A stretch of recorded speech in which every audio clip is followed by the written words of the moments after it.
বুখারীতে একটা হাদিস আছে, সালাসাতুন ফিল গার, বনি ইসরাইলের 3 লোক সফরে বেরিয়েছে, মরুভূমির সফর, মাঝখানে তুফান, কই যাবে, কই বাঁচবে, দৌড়াদৌড়ি শুরু।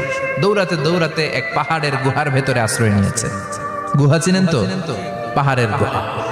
আশ্রয় নেয়ার সাথে সাথেই বৃষ্টির পানির ঝাপটায় পাহাড়ের উপর থেকে বিশাল এক পাথর খণ্ড এসে পাহাড়ের গুহার মুখটা বন্ধ করে দিয়েছে। বন্ধ, অন্ধকার। এরা পড়ছে বিপদে, হায় হায়, বাঁচার জন্য ঢুকলাম, এখন দিই মরণ। ঢুকছিল কি জন্য? এখন মরণ। বিশাল পাথরের খণ্ড এসে গুহার রাস্তাটা বন্ধ করে দিয়েছে। 3 জন গায়ে যত শক্তি ছিল ধাক্কায়ও পাথর সরাইতে পারে না। হায় হায়, অক্সিজেন ভিতরে যা আছে আধা ঘন্টায় শেষ হয়ে যাবে। কি করে বাঁচবো? বাঁচার উপায় নাই। চিল্লা পাল্লা শুরু হয়ে গেল, কান্নাকাটি শুরু। একজন বলে, তোমাদের জীবনে কার কি ন্যাক আমল আছে, যেই ন্যাক আমলটা আল্লাহর ভয়ে